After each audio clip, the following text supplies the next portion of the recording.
ನಾವು ಓದಿದ ವಿಭಾಗದಲ್ಲಿ ಇವತ್ತು ನಾವು ಪರಿಚಯ ಮಾಡ್ಕೋತಾ ಇರೋ ಪುಸ್ತಕ ದಾದಾಗಿರಿಯ ದಿನಗಳು ಭಾಗ 1. ಈ ಪುಸ್ತಕ ಅಗ್ನಿಶ್ರೀಧರ್ ಅವರ ಆತ್ಮಕಥೆ.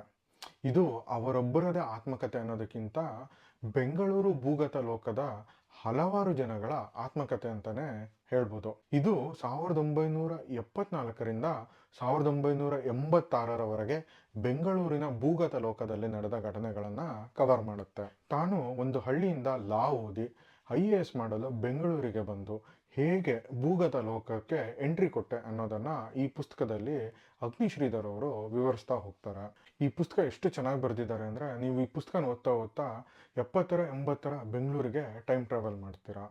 ಮತ್ತು ಇದರಲ್ಲಿ ಯಾವುದೇ ಘಟನೆಗಳನ್ನ ತುಂಬ ಎಮೋಷ್ನಲ್ ಆಗಿ ಇಲ್ಲ ಓವರ್ ಬಿಲ್ಡಪ್ ಕೊಟ್ಟು ಎಕ್ಸ್ಪ್ಲೇನ್ ಮಾಡೋಕ್ಕೆ ಹೋಗಿಲ್ಲ. ತುಂಬ ಸರಳ ನಿರೂಪಣೆ ಮತ್ತು ಇಂಟ್ರೆಸ್ಟಿಂಗ್ ಫ್ಯಾಕ್ಟ್ಸ್ ಇರೋದ್ರಿಂದ ಈಸಿಯಾಗಿ ಓದಿಸ್ಕೊಂಡು ಹೋಗುತ್ತೆ.